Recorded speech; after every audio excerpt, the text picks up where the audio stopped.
तब भगवान नारायण ने धनतेरस की पूजन का महत्व समझाया। तब भगवान ने धनतेरस की पूजन का महत्व समझाया। सुनो किसान, मृत्यु लोक में रहने वाला मानव अगर धनवंतरी की पूजन करता है, धनतेरस के दिन कार्तिक महीने में पड़ने वाली सुंदर त्रयोदशी तिथि को जो धनवंतरी की पूजन करेगा, उसके घर से लक्ष्मी कभी बाहर नहीं जाएगी। नारायण जैसे बोले तो किसान तुरंत प्रसन्न हो गया। प्रभु प्रभु आप मुझे वो उपाय, आप मुझे वो पूजा का प्रयोग, आप मुझे वो महत्व उस धनवंतरी पूजन का, उस धनतेरस की पूजन का बता दीजिए, जिससे मेरा कल्याण हो जाए, जिससे मेरा उद्धार हो। भगवान विष्णु बोले, किसान सुनो, ये धनवंतरी मेरा ही एक अंश होता है। जैसे मेरे हाथ में शंख चक्र गदा पद्म सब धारण करा हुआ हूं, उसी तरह धनवंतरी का स्वरूप का यदि आप दर्शन करेंगे, आप धनवंतरी के चित्र का अगर दर्शन करेंगे, तो एक हाथ में उनके भी चक्र है, एक हाथ में उनके शंख है, एक हाथ में उनके औषधि है, एक हाथ में उन्हें अमृत का कलश है, और भगवान स्वयं नारायण का अंश प्रकट हो रहा है। भगवान विष्णु कहते हैं, सुनो किसान, मैं आपको धनवंतरी पूजन का विधान बताता हूं। भगवान कहते हैं, किसान सुंदर कृष्ण पक्ष की त्रयोदशी को कार्तिक के महीने में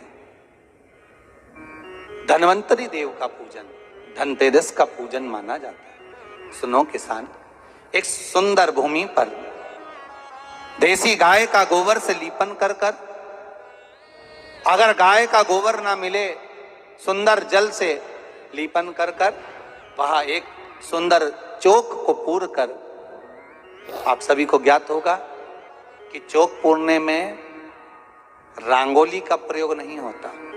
आप लोगों को मालूम होगा, चौक पूरने में आटा और हल्दी का प्रयोग होता है।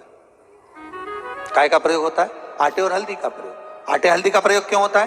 क्योंकि आटा समृद्धि को बढ़ाता है, लक्ष्मी वैभव को बढ़ाने वाली हल्दी होती है। इसलिए जब चौक पूरा जाता है भूमि पर, तो चौक पूरते समय आटा हल्दी का प्रयोग करते हैं। थोड़ा सा चावल का दाना या गेहूं का दाना रख दिया जाता है, उसके ऊपर एक सुंदर चौकी, एक चौरंग, एक पाटा रख दिया जाता है।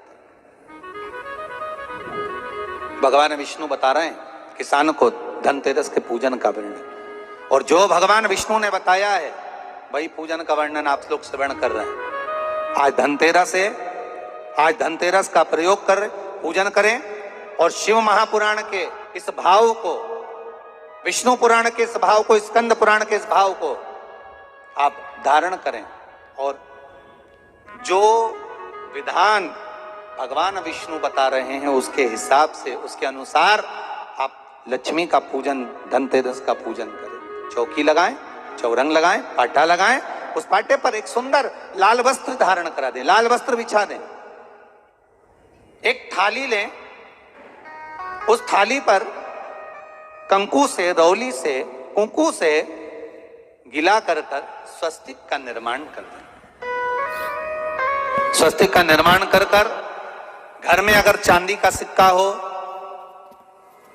अगर चांदी का सिक्का नहीं हो, चांदी का कॉइन नहीं हो, तो अपने घर का 1 का सिक्का, 2 का सिक्का, 5 का सिक्का, 10 का सिक्का, जो भी आपके घर में हो वो कॉइन ले लें। महाराज उसको थाली के अंदर रख दें, स्वस्तिक के ऊपर, फिर उसका स्मरण करें।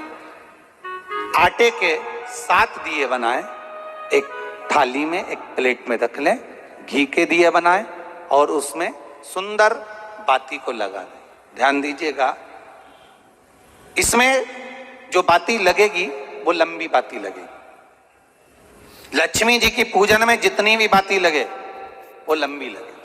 महाराज घी के दिए लगा दें 7, सातों दियों को प्रज्वलित कर लें, प्रकट कर लें। एक दिया तेल का लगा लें। तेल का जो दिया लगाया है, जहां पर आपने सिक्का रखा है, कॉइन रखा है, उसका लेफ्ट हैंड, मतलब आप ऐसे बैठे हो तो आपका सीधा हाथ की ओर आप तेल का दिया लग दें, और जो 7 दिए आपने लगाए हैं वो लक्ष्मी जी के राइट हैंड, मतलब आपका लेफ्ट हैंड हो गया, लक्ष्मी जी का राइट हैंड, आपका लेफ्ट हैंड हो गया, आपका उल्टा। वहां पर 7 दिए जो आपने प्रज्वलित करे हैं वो प्लेट में रख दें। सुंदर थाली जो आपने पूजन के तैयार करी है उसमें कुंकू, रोली, हल्दी, अबीर, गुलाल, चंदन, मौली, लाल धागा, मौली, अमरबेल के टुकड़े, कमलगट्टे, हल्दी की गांठ, सुंदर भाव में उसको रख। जल का पात्र सुंदर आनंद से जो क्वाइन चांदी का और देसी क्वाइन आपने जो रखा है उसका जल से पूजन करें। लक्ष्मी पूजन का समय अलग अलग होता है, पर धनतेरस की पूजन का जो समय है वो प्रदोष काल से प्रारंभ हो जाता है। कब से प्रारंभ हो जाता है? प्रदोष, क्योंकि शिव के द्वारा निर्मित है लक्ष्मी पूजन का भाव। महाराज क्वाइन का पूजन करें, कंकु आदि से पूजन करने के बाद दोनों सिक्कों को उठा लें, दोनों क्वाइन, जो चांदी का सिक्का है और जो देसी क्वाइन है उसको उठाकर उस पर जो कलेवा है, मौली है, नाड़ा है, लच्छा है, उसको लपेटना प्रारंभ कर दें और उसको लपेटें। पहले चांदी का सिक्का लपेट दे, फिर देसी सिक्का जो आपने रखा है 1, 2, 5, 10 का जो सिक्का रखा है उसको लपेटें, थाली में उसको रख लें, फिर वापस उस पर जल का छींटा देकर उसका पूजन करें।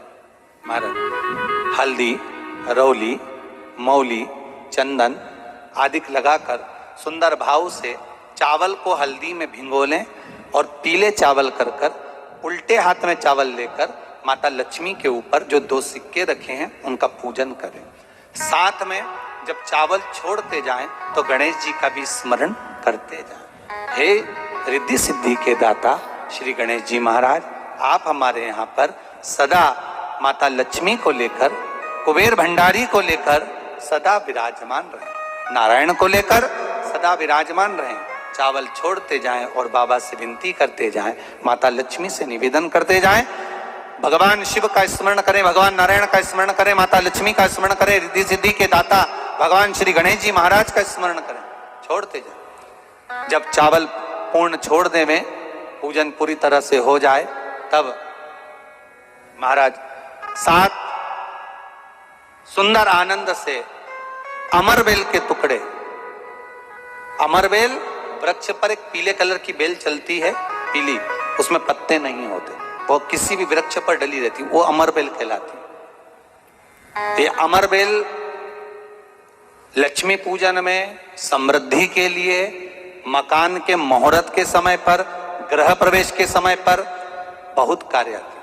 महाराज ये अमरबेल को पानी की जरूरत भी नहीं पड़ती, आप रूप किसी वृक्ष पर डाल दी जाए वो अपने आप फलती चली जाती है। उसी तरह हमारे यहाँ भी हम भगवान से यही प्रार्थना करते हैं, जैसे अमरबेल बिना पानी पड़े भी किसी भी वृक्ष पर डाल दी जाए पनपती जाती है, बढ़ती चली जाती है, ऐसे हमारे घर में बेबहू लक्ष्मी बढ़ती जाए।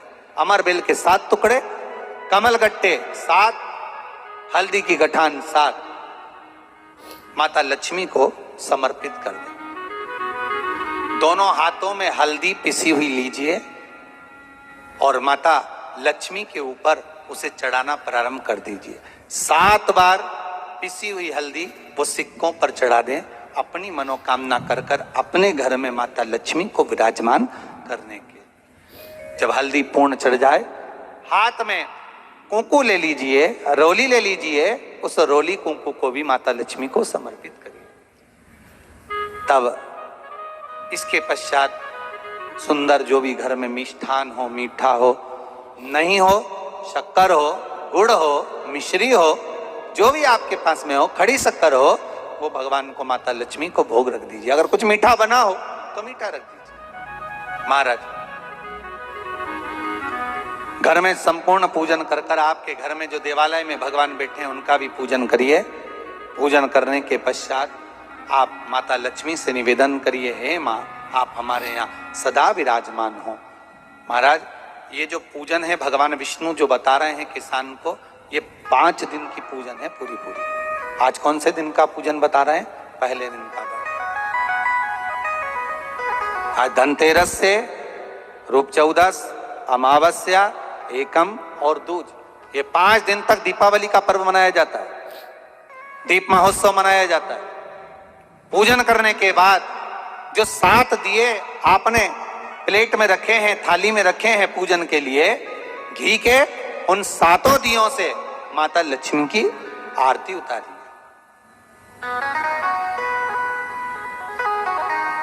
उन 7 दियों से माता लक्ष्मी का पूजन करिए, माता लक्ष्मी से विनती करिए, मां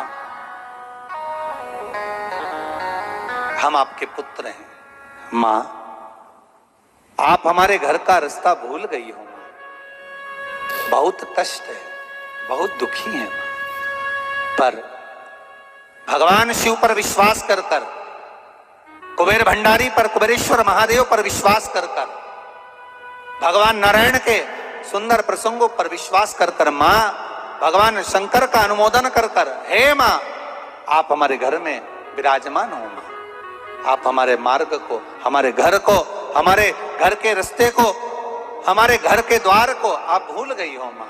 हे बेबहू लक्ष्मी, हे धन लक्ष्मी, हे संतान लक्ष्मी, हे मां लक्ष्मी, हे धान्य लक्ष्मी, आप हमारे घर में विराजमान। 7 दीप जो प्रज्वलित करे हैं उससे माता की आरती उतारिए, फिर माता को झोली पसार कर प्रणाम कर कर भूमि पर नमन करो। जब झोली पसार कर प्रणाम करें, झोली को अपनी ओर गिरा लें और माता को नमन कर कर जो 7 दिए आपने लगाए हैं, उन 7 दिए को अलग अलग स्थान पर ले जाकर, जैसे घर के हॉल में, एक रसोई घर में, एक जहां पर आप लक्ष्मी रखते हो उस स्थान पर, एक घर के द्वार के पास में, एक तुलसी के क्यारे के पास में, ऐसे अलग अलग 7 स्थान पर उन दीप को रख दिया जाए। महाराज एक भगवान का जहां पूजन हुआ है, लक्ष्मी की जहां आराधना करिए, एक दीप वहां पर भी रखा जाए। जो तेल का दिया लग रहा है उसके पास में, फिर कहेंगे तेल का दिया माता लक्ष्मी के उल्टे हाथ पर और घी का दिया माता लक्ष्मी के सीधे हाथ पर। मतलब जो सिक्के आपने रखे हैं उस सिक्के का उल्टा हाथ तेल का, मतलब आपका सीधा हाथ होगा जहां तेल का दिया रखाएगा, और जहां आपका उल्टा हाथ होगा जहां पर घी का दिया लगाएगा, वहां माता जी का सीधा हो गया, आपका उल्टा हो गया। माता का स्मरण, माता लक्ष्मी से निवेदन करिए, हे मां कृपा सागर, करुणा सागर मां, आप भगवान विष्णु के साथ विराजमान हुए, आप भगवान नारायण के साथ में हमारे यहां सदा विराजमान हो मां, ऐसी कृपा कर दीजिए। महाराज मां से विनती कर कर बड़ा उत्साह, बड़ा उमंग, बड़ा आनंद रखना, ये भाव रखना घर में। भगवान विष्णु कहते हैं किसान से, हे किसान आपने अगर धनवंतरी की पूजन करी है, धनतेरस की पूजन करी है, कोई वस्तु, कोई सामग्री अगर आप लेकर आए हो, कोई पात्र लेकर आए हो, कोई तांबे का पात्र लाए हो, जो भी वस्तु आप नहीं लेकर आए हो उसका भी पूजन उसी दिन कर लेना चाहिए।